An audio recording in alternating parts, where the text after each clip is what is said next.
family can't get over the flowers.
Let me know when you're ready.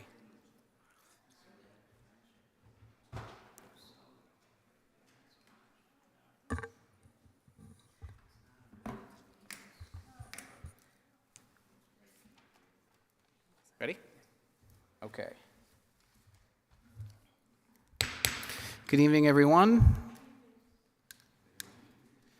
Tonight is Monday, April 8th. It is 7:03. We have a regular Springfield City Council agenda meeting tonight. We're going to start with Madam Clerk, if you could please call the roll. Councilor Walsh. Present. Present. Councilor Allen. Present. Present. Councilor Delgado. Present. Present. Councilor Click Bruce. Present. Present. Councilor Govan. Present. Present. Councilor Brown. Present.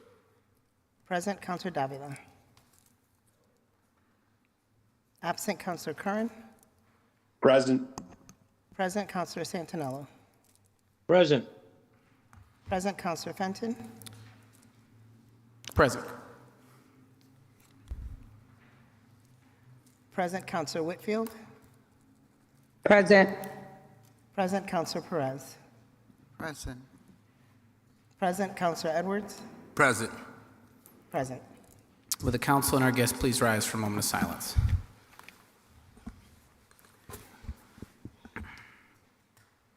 Please remain standing for the Pledge of Allegiance. I pledge allegiance to the flag of the United States of America and to the republic for which it stands, one nation, under God, indivisible, with liberty and justice for all. Okay, Madam Clerk. First, I just want to thank Councilor Edwards for filling in for me for the last couple of days. Thank you very much, and thank you to my colleagues for all the thoughts of love and support. Madam Clerk, if you could please, well, actually, before we call the first item, are there any reports of committee this evening? Councilor Delgado.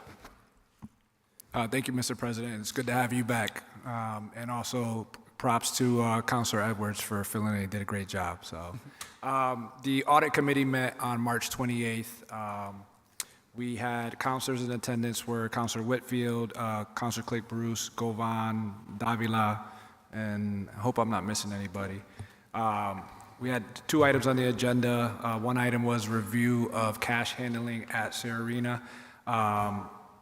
Some of the items on this particular meeting, we had to go in executive session, but what I can say is that the Parks Department had found some issues there, and they were working with the audit committee, and what I can say is that they're working with them on the recommendations to improve that, but it seemed like that is under control.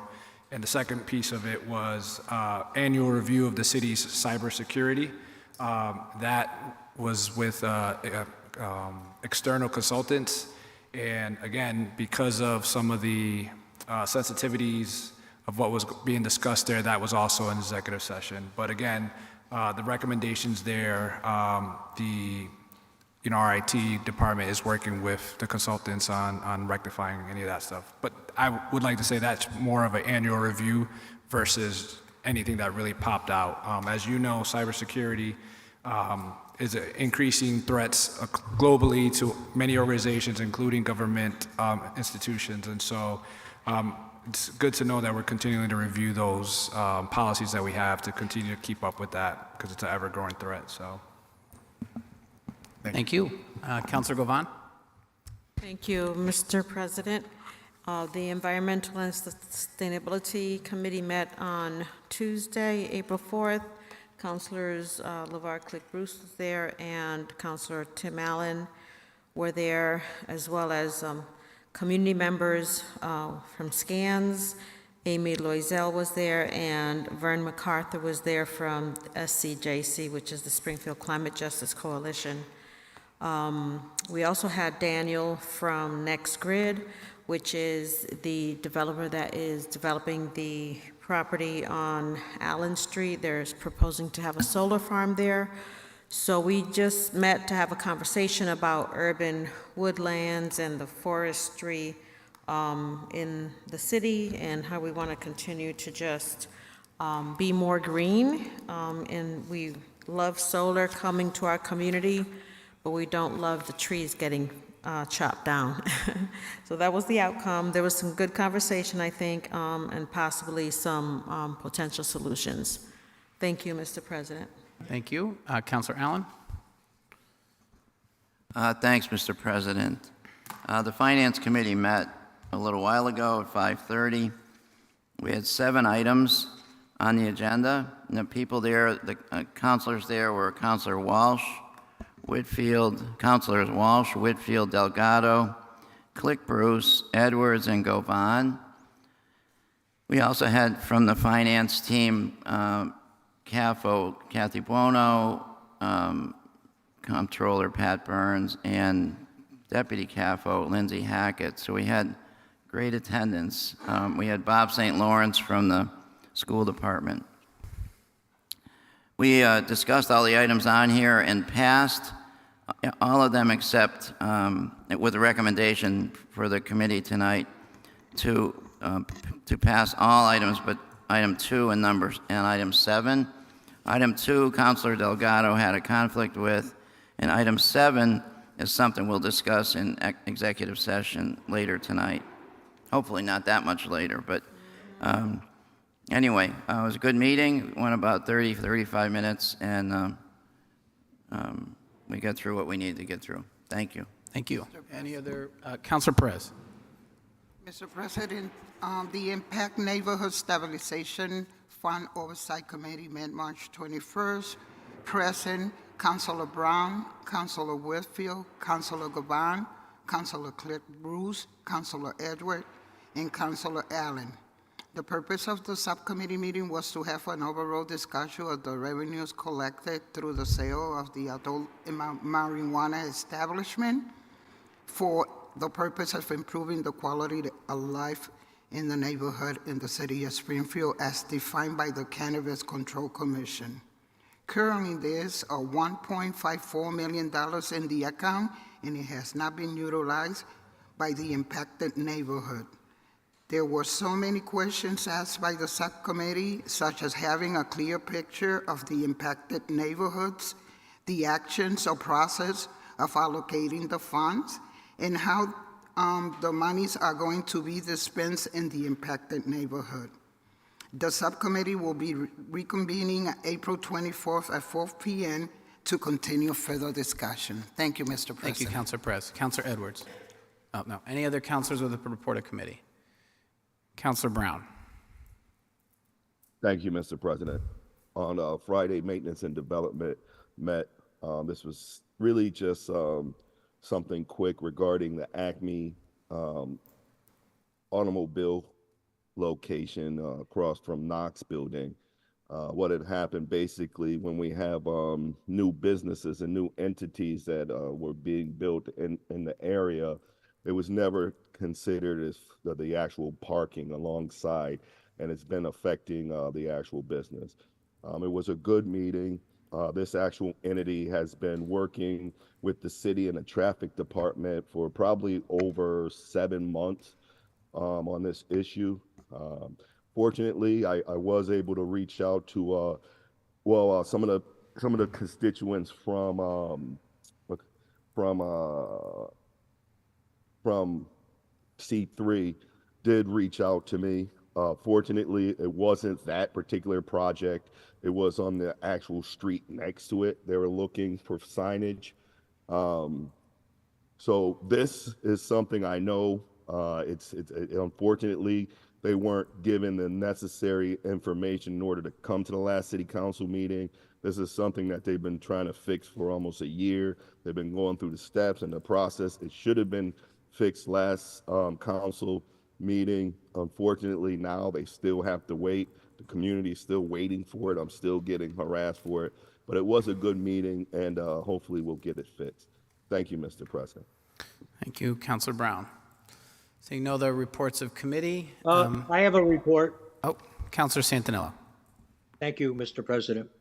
The Health and Human Services Committee toured the central branch of the Springfield Library today at 11 a.m. On the tour was myself and committee member Kateri Walsh. Conducting the tour was Director of Springfield Libraries, Molly Fogarty, historian Ed Lundergan, Assistant Director for Public Libraries at the Springfield City Library, Jean Albano, and Community Relations Director, Jamila Nova.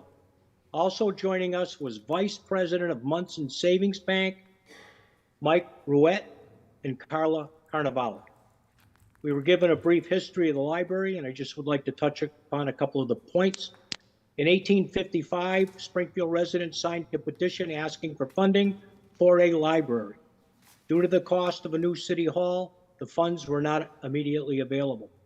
In 1857, the City Library Association was formed, and although still privately funded, a room in City Hall was provided for use as our first library.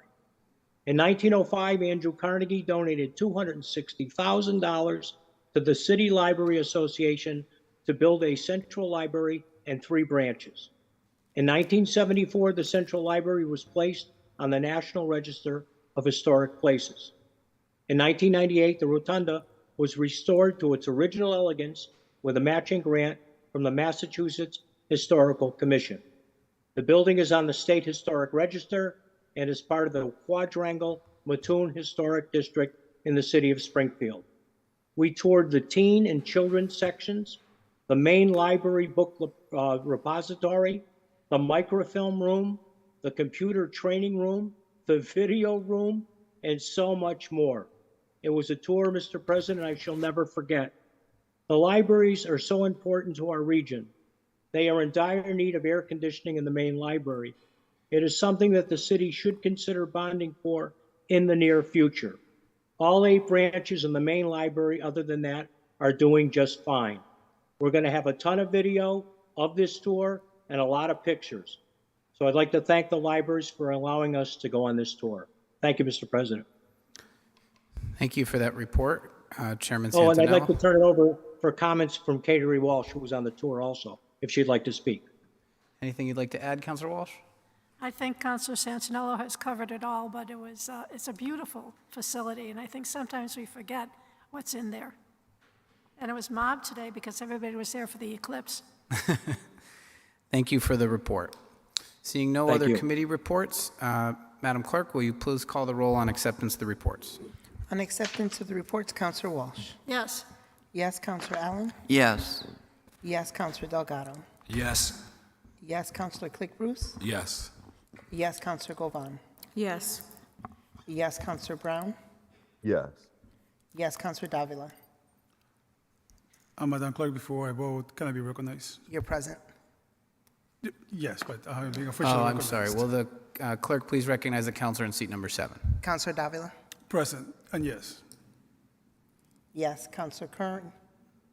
Yes. Yes, Counselor Santinello. Yes. Yes, Counselor Edwards. Yes.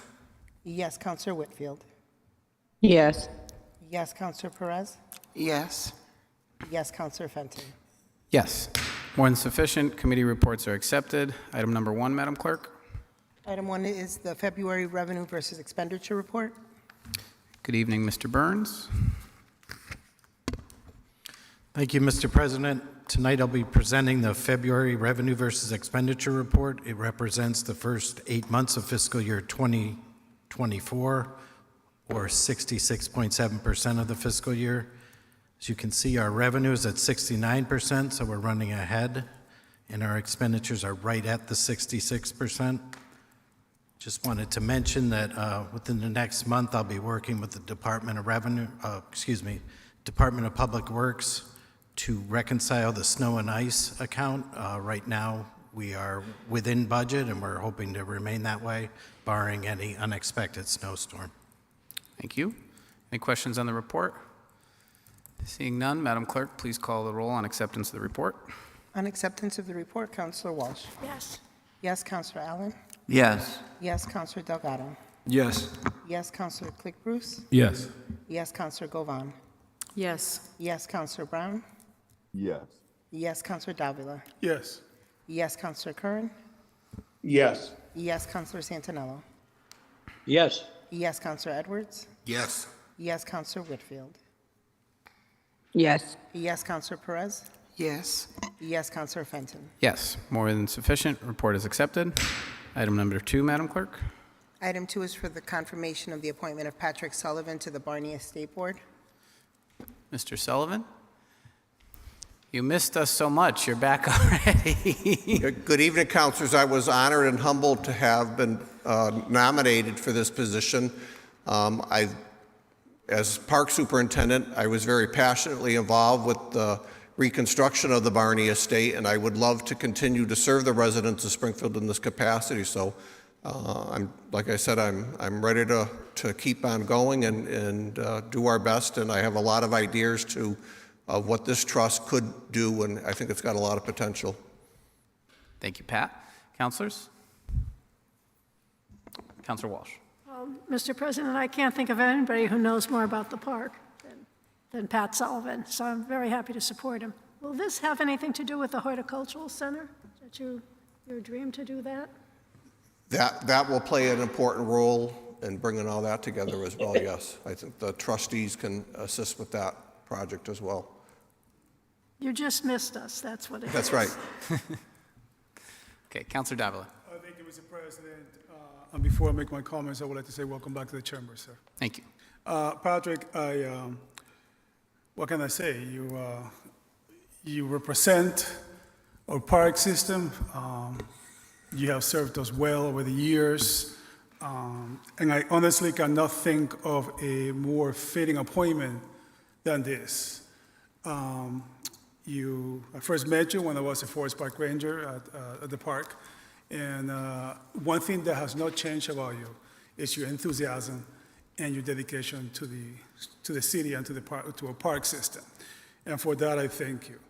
I have to say, Mr. President, that I saw not too long ago a picture of a young, very young, extremely young Patrick Sullivan looking at the carriage house at the Barney Estate. And so I think, Patrick, you are going to become part of the fixture there.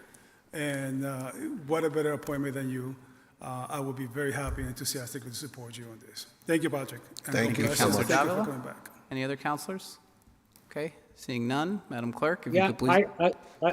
And my hand's up too, Mike. Oh, I'm sorry, gentlemen. I'm sorry. Councilor Brown first, and then Councilor Santinello. If you could try to raise your hand in the queue if you'd want to be heard online remote. It's just Okay. hard for me to, otherwise you'll have to interrupt, and I apologize for that. Councilor Brown, you have the floor. Thank you, Mr. President. I'll be quick. I just, Pat knows, if I'm chiming in, it's something I'm about to say that makes him sound great. I've known him for over 35 years, I want to say, since I was a little kid. He is the epitome of hard work, dedication, commitment.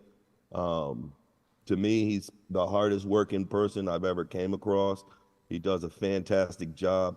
I can't say anything else better. I mean, I love the guy. He's probably the greatest thing on this green earth. So thank you, Pat. You know, anything you Thank you, apply for, Councilor Brown. you know I'm going to say yes. I'm your biggest fan. Thank you Thank so for much. all your work. Thank you, Counselor Brown. Counselor Santinello. Yeah, just want to say briefly that I served with Patrick for 12 years on the Park Commission. We met virtually every week, and I agree with Counselor Brown. No one is a harder worker than Pat Sullivan, and our parks show it.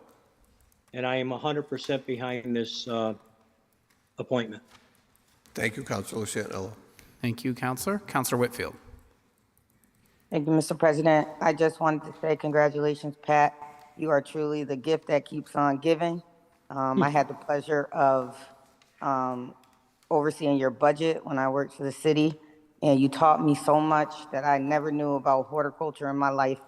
And, you know, it's great that we still have you in the city working for the best of the Parks Department in the city. So, Pat, just glad to see that you're not completely gone away from us. I Thank you, definitely Councilor. support you. Thank you, Councilor. Okay. Counselor Perez. I feel so happy that I still gonna have the resources. Not only Patrick has been the best, but he's compassionate what he does, and that's the most important thing, the caring of the community. So I'm heartily support this one, 100%. Thank you, Councilor. Thank you. Okay, seeing no other counselors, Madam Clerk, if you could please call the roll. On confirmation of the appointment, Counselor Walsh. Yes. Yes, Counselor Allen. Happy to support you, Pat. Thank you. Yes. Yes, Counselor Delgado. Yes. Yes, Counselor Click Bruce. Yes. Yes, Counselor Govan. Absolutely, yes. Yes, Counselor Brown. Yes.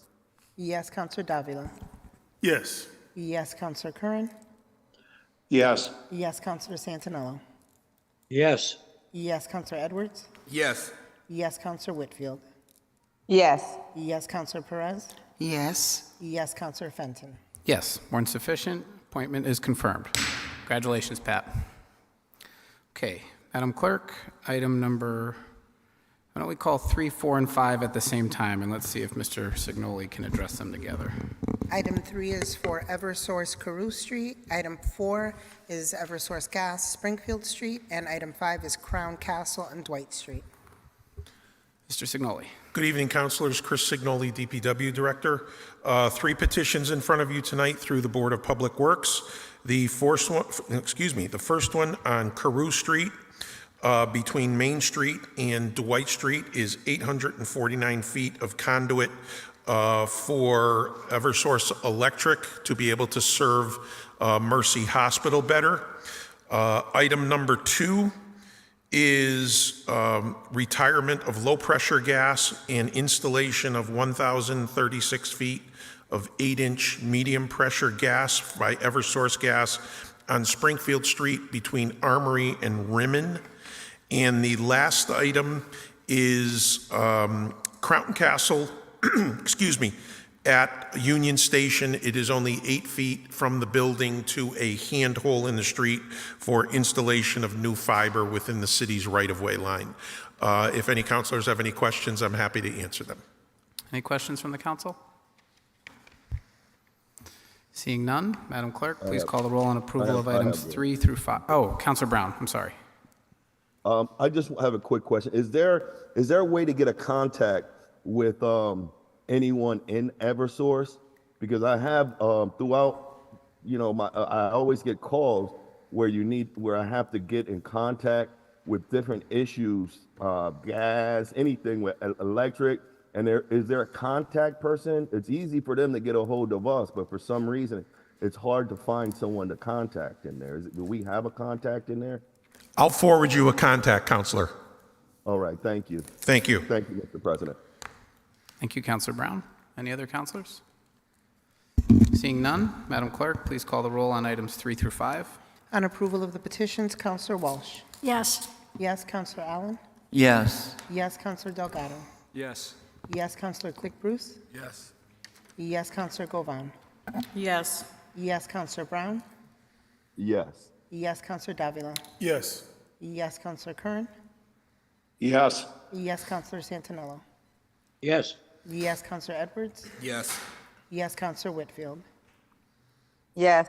Yes, Counselor Perez. Yes. Yes, Counselor Fenton. Yes, more than sufficient. Petitions are approved. Thank you, councilors. Thank you, Mr. Signoli. Item number 6, Madam Clerk, under suspension. Item number 6 is a fuel storage increase for 1,000 Page Boulevard. Okay, is there anyone here to speak on this matter? Mr. Stratton, come forward.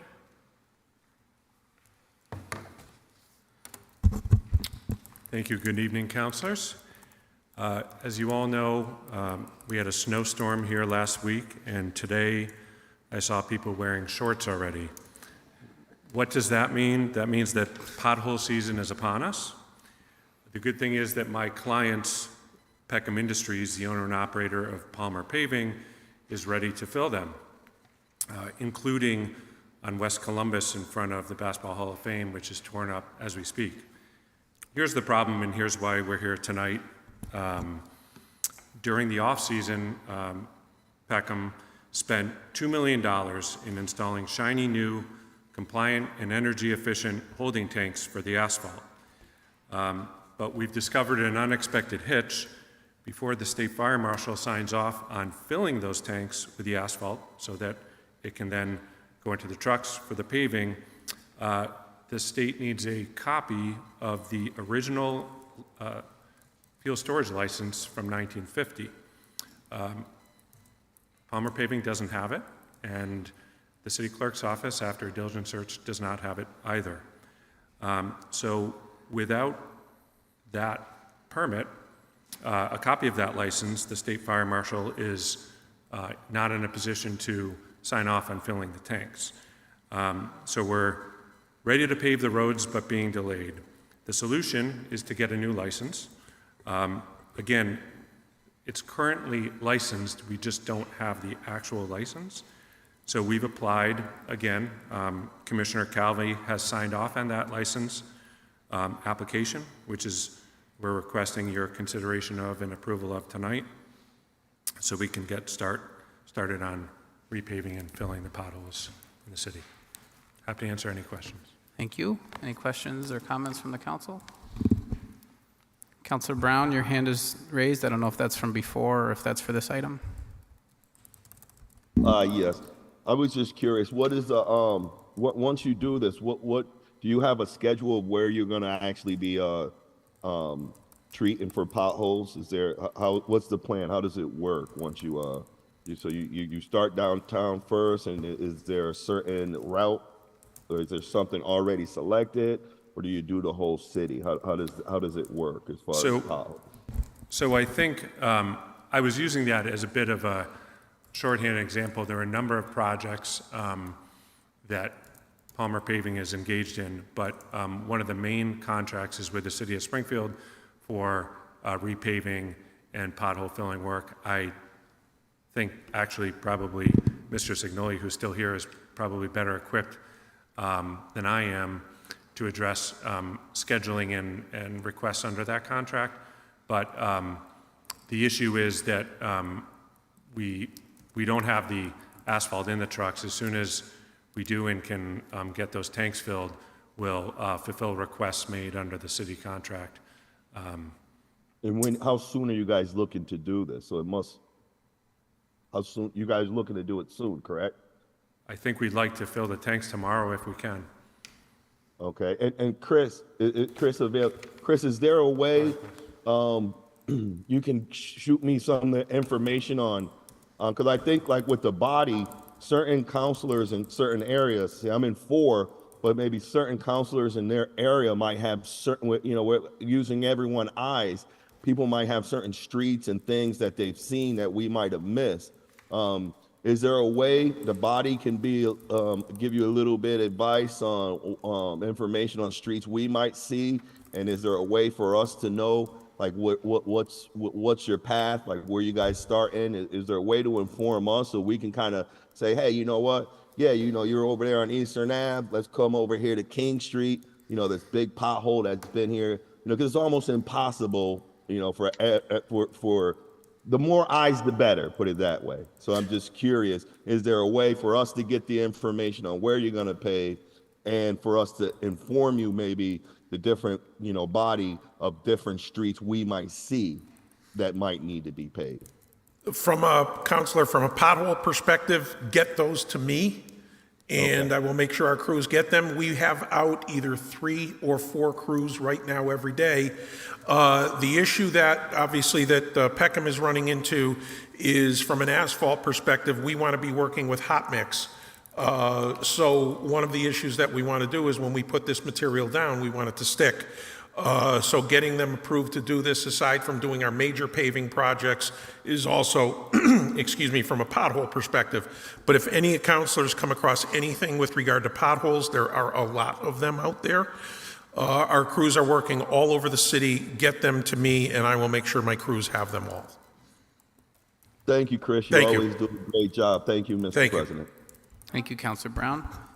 Counselor Walsh. Mr. President, I would just like to give a shout out to 311 because I know that all the residents that called 311, the potholes were taken care of immediately. Counselor Delgado. This isn't for you, Chris. It's Good. actually for Mr. Stratton. So I just want to make sure I'm understanding. So we're here. So this company is the supplier, or has the contract with the city to do paving. They've been doing paving, but recently they increased their fuel storage to be able to handle more. And so prior to that, I guess I'm trying to say the permit that you had initially from, 1950? So nobody can find that permit, but they've been operating ever since, right? And so we have this issue now with the fuel increase, and so that's what's stopping the progress, I guess? Yeah, it's really more that the tanks were replaced. So the tanks were also very old, and they get thinner and thinner, and so you have, from a compliance perspective, they're measured regularly, and so these tanks needed to be replaced. There's also some energy efficiency, so the old tanks were decommissioned, new tanks were put in, but because the new tanks then have to be filled, before the tanks are filled, the state fire marshal has to sign off on all the requirements under the state code, one of which is confirming that there is a fuel storage license issued by the city. It was issued, of course, and there's regular annual registration with the city clerk's office. We just can't present the actual license to the fire marshal because it walked away. So essentially, what the company has done now is pretty much just updating their systems and getting with the current times, or however many, whatever Correct. Whatever it is you use. So, all right, I'm just trying to get an understanding of, and it seems interesting that nobody can find that piece to get you guys going, to help us to do all these other projects like potholes and stuff like that. Yeah, I don't think, in fairness, anyone on this team or in this room can be blamed. It's 75 years old, so who knows when it was lost, but. Yeah, no, fair. Thank you. Thank you. Thank you, Counselor Delgado. Counselor Santinello. Yeah, my question is for Mr. Signoli. Yes, sir, Counselor. Chris, are we able to fill all the potholes during a season, or are there some that we just don't get to? Do we get them all? No, we should get them all. As long as they're reported in and our guys see them and we know where they are. There's always ones that we don't know about that, people complain about for months but never get it in. Get it into us and we will make sure we get them taken care of. Great. And how are private ways approached on potholes? Same way? The same way. The same way as regular streets. Private ways that are gravel, we go out during the year when we'll grade them with gravel, but if they have potholes in them, we treat them from a maintenance perspective the same way. Thank you so much, Chris. Thank you. Counselor Davila. Thank you, Mr. President. I have a question for both Seth and Chris. But Seth, if I may with you first, and my apologies, I have to give you my back. So Seth, I believe you say that they need to replace the tanks themselves because with time, they do wear out. But I believe you also mentioned about increasing the amount of asphalt that's going to be stored in there. Is that correct? There is a, yes, there is a, there were 3 tanks previously, there will be 4 tanks now, and that's partially because as times have evolved, there's different types of asphalt, so they separate the types into different tanks, but the total capacity, I believe, has increased by approximately 15 to 20,000 gallons. 15 to 20, that was my next question, Seth. 15 to 20,000 gallons. Is there any kind of environmental issue or thoughts that you want this wise and humble body to consider? I'm sorry. Is there any environmental issues that you can foresee with this increase? No, in fact, the new tanks are more energy efficient and so are more environmentally friendly than the old tanks. But there are there's also one of the benefits of, and I got kind of asphalt 101 about an hour ago, but one of the benefits of upgrading the tanks is containment. So it's not required regulatorily because asphalt kind of sits on the ground, it doesn't leak into the ground, but Peckham as a company requires containment on all its tanks so that to prevent any potential as a best practice. And so these upgraded tanks all have containment that the previous tanks did not. Right. Now, in terms of traffic, is there going to be any kind of increase in traffic in that area? Particularly with the big trucks that carries that asphalt? We don't anticipate any change in the truck traffic or the volume of work coming in and out. Okay. Because that's a very congested area there. And just something to think about. But thank you, Seth. You're welcome. Actually, Seth, if I may, my apologies. Is that increase only for Springfield, or are they going to service other the surrounding communities as well? The contracts outside of Springfield are serviced by out of the Springfield location, yes. So I'm not sure there's a tie in the volume of the tanks themselves to any work in a particular community. It's simply the size of the tanks that. Will it be fair to say that most of the asphalt in there will be for Springfield consumption? I think would that be a safe? Yeah, it's all very close by. I mean, I guess I'm hesitating because one of the jobs I mentioned, Counselor, is on the Mass Pike.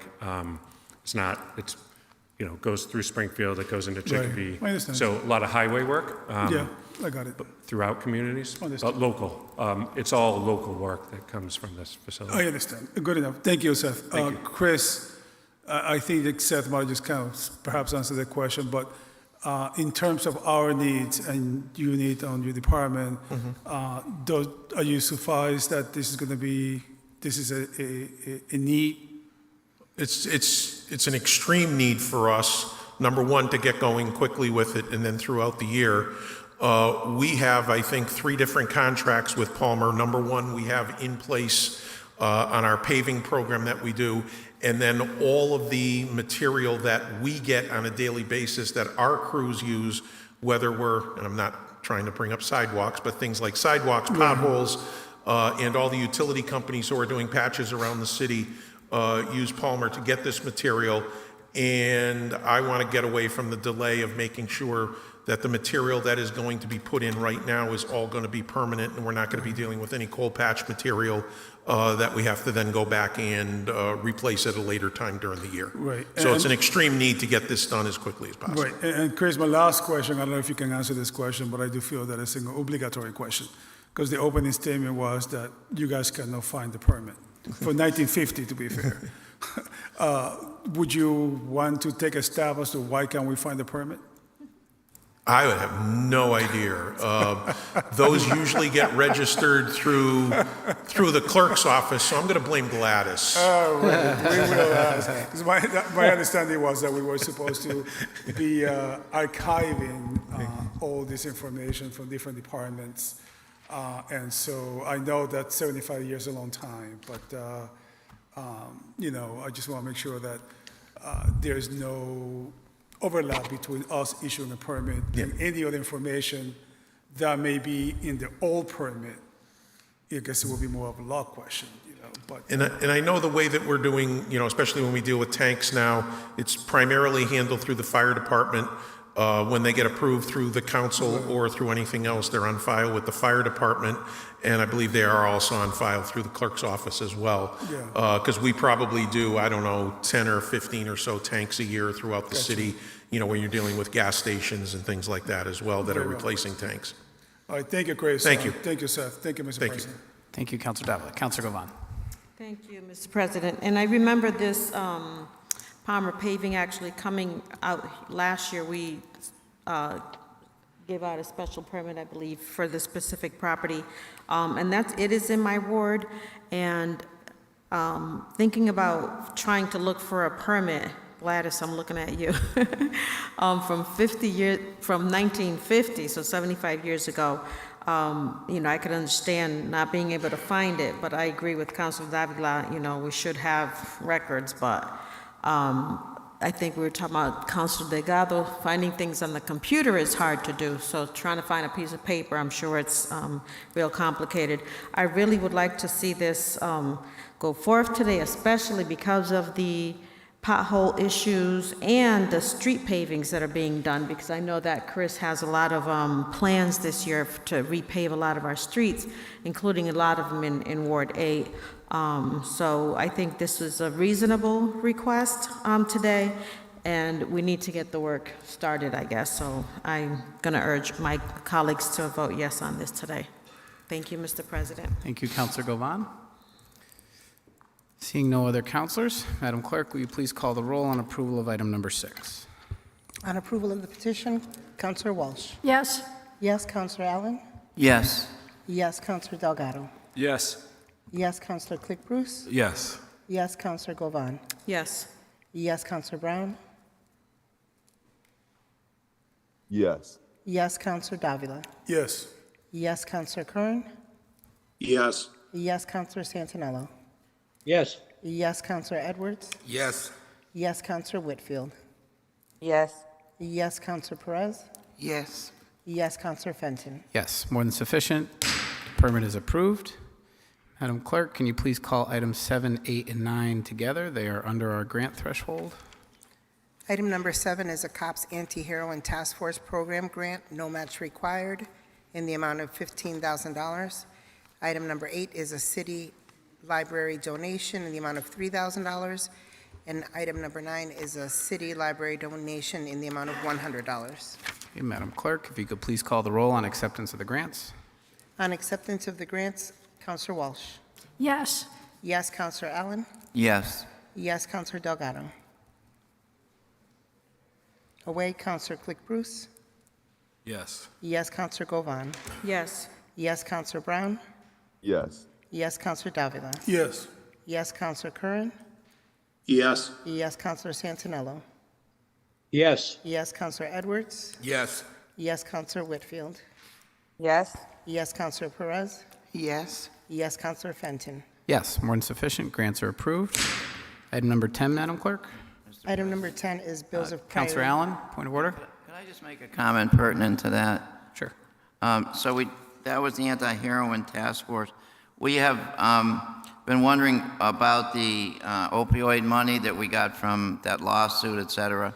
I just want to mention, since I said we would square it away, or the Finance Committee would take responsibility for getting an answer on that, I talked to Helen Carlton Harris, and she will be here presenting on May 6th, which is 4 weeks from tonight. And she had great answers on all the process and how the money should be spent and her ideas, et cetera. So I just wanted to say that I will probably call a committee meeting on it so that when she's here on May 6th that we have all the answers for that night. Thank you. Wanted to pass that on. Thank you. Thank you. Item number 10, Madam Clerk. Item 10 is for bills of prior year, various departments, in the amount of $612.58. Good evening. Ms. Bono? These are three prior year bills, one from Health and Human Services, one from Elections, and one from Thomas J. O'Connor. They are bills of prior year. The departments all have money within their FY24 budget, so we just need your approval, your vote to approve to pay these bills out of this year's budget. Okay. It only comes, it's a total of $612.58 for all three. Seeing no questions from the council, Madam Clerk, please call the roll. On approval, Counselor Walsh? Yes. Yes, Counselor Allen? Yes. Yes, Counselor Delgado? Yes. Yes, Counselor Click Bruce? Yes. Yes, Counselor Govan? Yes. Yes, Counselor Brown? Yes. Yes, Counselor Davila? Yes. Yes, Counselor Curran? Yes. Yes, Counselor Santinello? Yes. Yes, Counselor Edwards? Yes. Yes, Counselor Whitfield? Yes. Yes, Counselor Perez? Yes. Yes, Counselor Fenton? Yes, more than sufficient. Please pay the bills. Item number 11. Item number 11 is an order authorizing a contract over 3 years for a lease purchase financing of school department computers. Is anyone here to speak on this item? Yes, thank you, Mr. President. And good evening, councilors. My name is Bob St. Lawrence on behalf of the Springfield Public Schools Office of Information Technology and Accountability. This is for an order authorizing a contract over 3 years. The Springfield Public Schools is requesting that the city award a 4-year lease purchase agreement to Hewlett-Packard Financial Services Company for lease purchase financing for laptop computers for students and staff. A 4-year term supports the implementation of student and staff computer replacement policies adopted by the Springfield School Committee in December 2013. That policy ensures replacement of laptop computers every 4 years.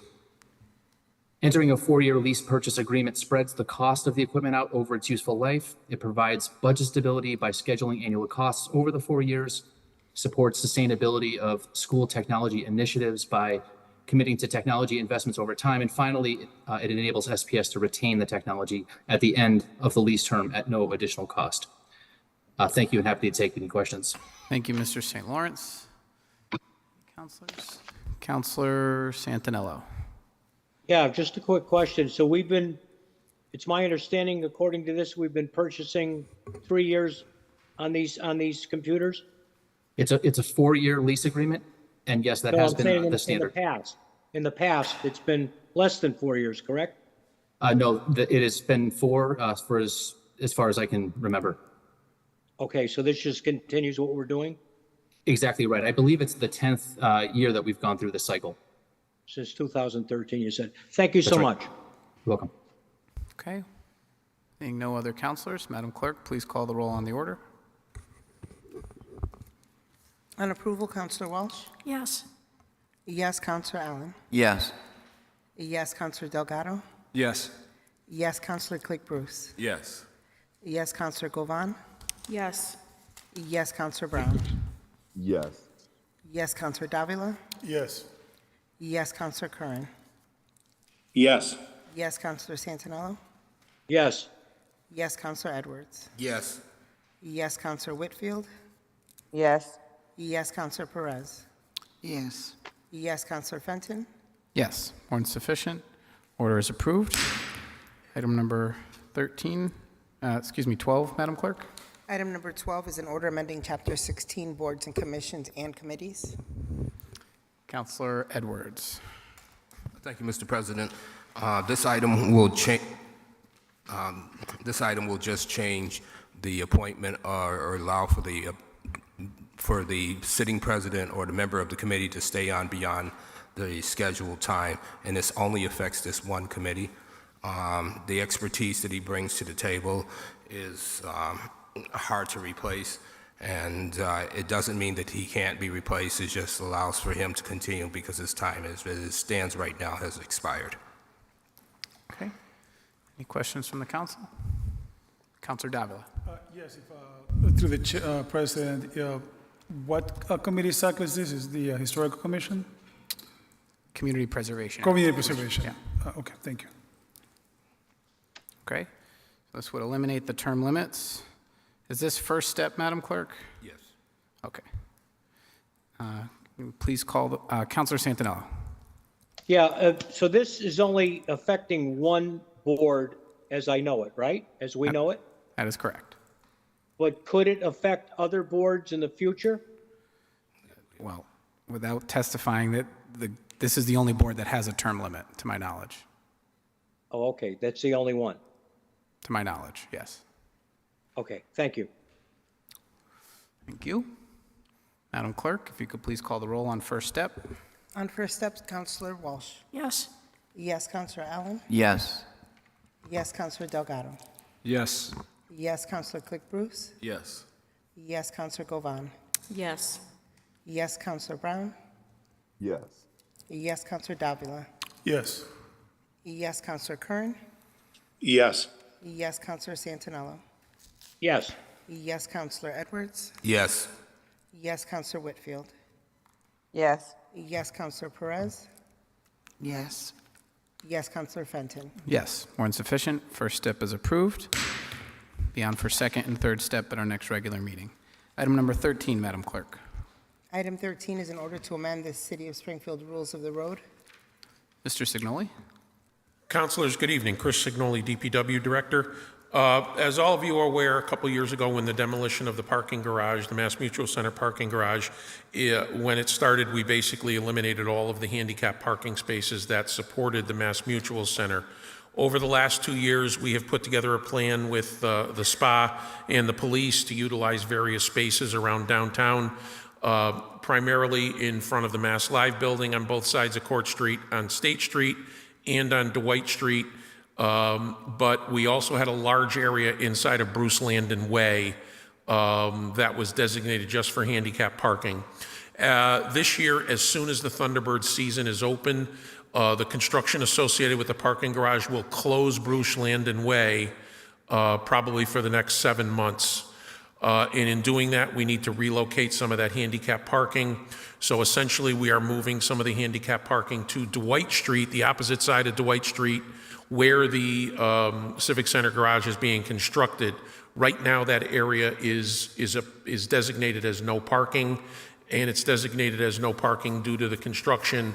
However, the area will be designated for handicap parking. So what we were attempting to do was put together a formal rules of the road for the downtown area for these handicap parking spaces on Court Street, State Street, and on Dwight Street to provide an adequate amount of handicap parking. Since they were not incorporated in the rules of the road, nothing could be legally enforced. So if somebody was parked in a handicap spot and didn't have a sticker, they couldn't get a ticket. So the idea is over the next, especially the next few months with all the graduations that are going to be happening, is providing the handicap parking spaces.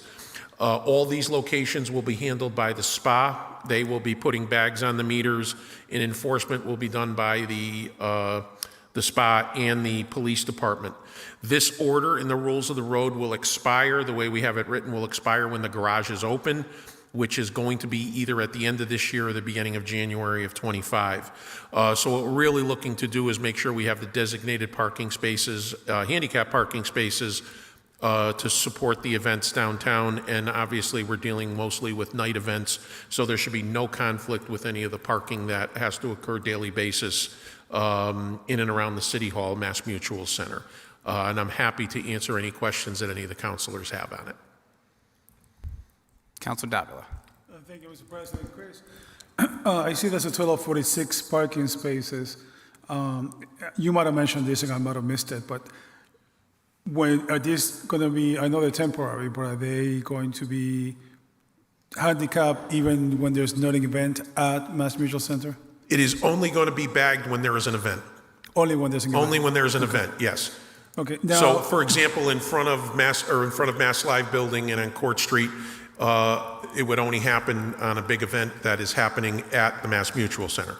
I got you. Now, Chris, I'm looking here at the photos that were provided to us on the computer. And good job, by the way, of pointing this out, but this could be just escaping my memory.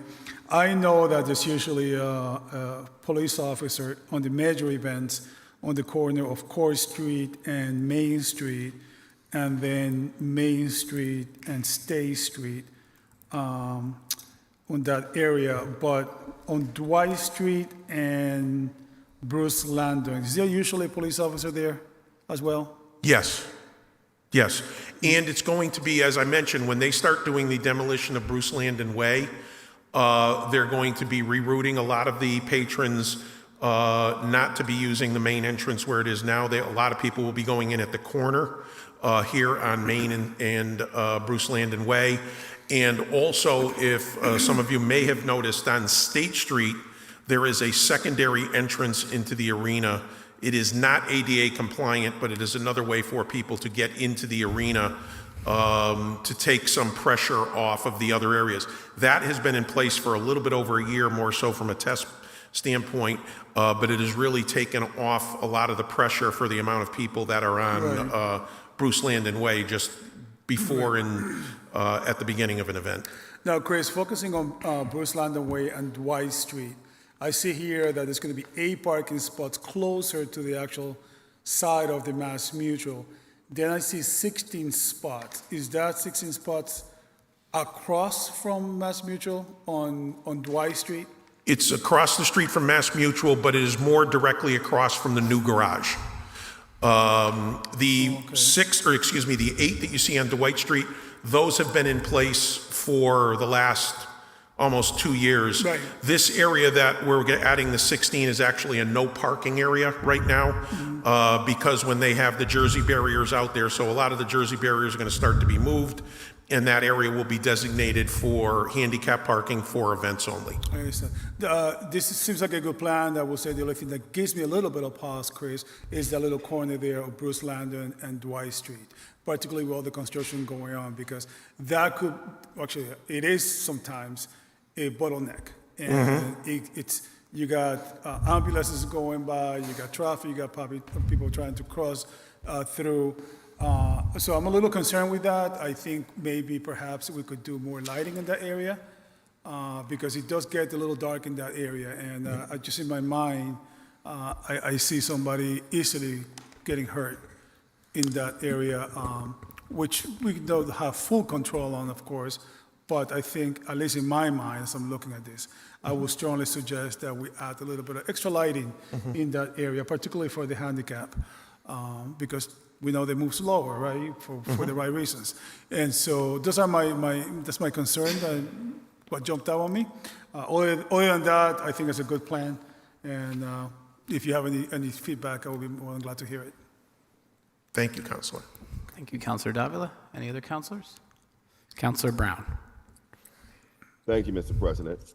Chris, I had a question as far, and I want to say it's a great idea, a great plan. I definitely support it. I was just thinking, I know as far as handicaps and the seniors, we want to be able to open up entertainment in different venues and make it more accessible for everyone. I was just curious,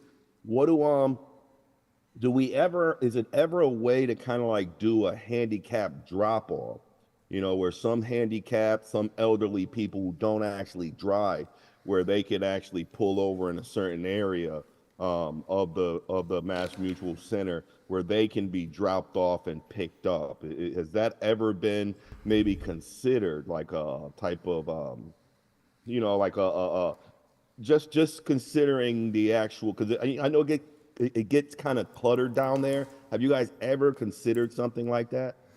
Yes, we did, Councilor. As a matter of fact, in the narrative, what we are doing is we are going to be doing drop-off on Main Street in front of the Mass Mutual Center. So that's going to be designated for pickup and drop-off only for handicapped personnel. People will not be allowed to park there, and that will be managed by Mass Mutual Center themselves for the events. So they will put out some signs for handicap drop-off, and because what you do run into from time to time is a handicapped person can't find a close parking space, they may be all full, they can get dropped off, and then somebody can go park their car wherever it is they're going to be parking. But they're going to be using pickup and drop-off on Main Street in front of the Mass Mutual Center. Thank you, Chris. That sounds like an excellent plan. That's something that definitely I believe will help a lot of people. I just want to make sure that we're on top of it, is making sure we can make it as accessible as possible. But I'm glad that you have that in place, and it's definitely something we need. Thank you, Chris. Thank you. Thank you, Councilor Brown. Councilor Delgado. Thank you, Mr. President. Chris, I just had a quick question. You said on the slide here where the 16 spots are going that there's been Jersey barriers across the street so Across far? the street, where on the side where the old garage and where the new garage is under construction, they had Jersey barriers in the street that they were using for drop-off and pickup of the new precast for construction of the garage. A lot of that has finished, so they're going to be able to move those Jersey barriers in a little bit, which will give us that enough access on the other side of the street to utilize those parking spaces for handicap. No, I guess my question is more, I appreciate the work that's going into this, and I'm going to support this. I guess I was just kind of concerned because I know there's some businesses there across the street. Has there been any work with either the businesses that are there that have been probably impacted by this? I'm not sure what work has been done. Well, it's no parking right now.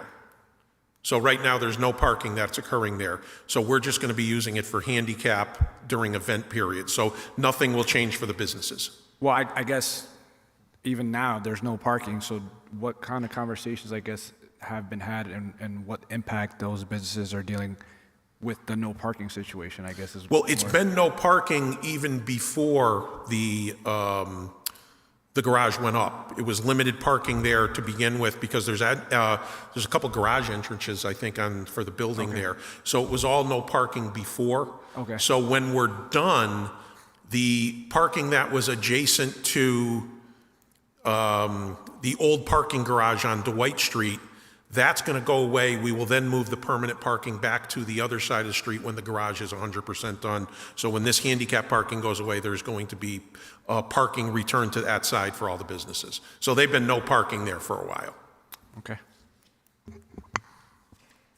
Thank you, Councilor Delgado. Any other councilors? Seeing none, Madam Clerk, please call the roll for approval of item 13, Rules of the Road. On approval of item 13, Councilor Walsh? Yes. Yes, Councilor Allen? Yes. Yes, Councilor Delgado? Yes. Yes, Councilor Click Bruce? Yes. Yes, Councilor Govan? Yes. Yes, Councilor Brown? Yes. Yes, Councilor Davila? Yes. Yes, Councilor Kern? Yes. Yes, Councilor Santinella?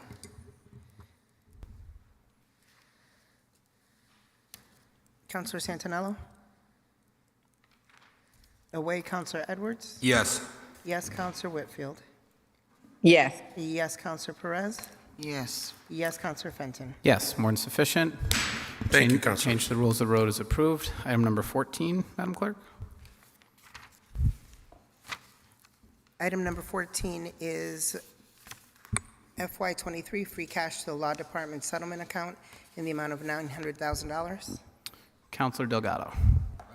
Thank you, Mr. President. I make a motion to go into executive session to discuss strategy with respect to litigation, whereas such discussion may have a detrimental effect on the litigating position of the public body, with the intent to reconvene in open session for a vote.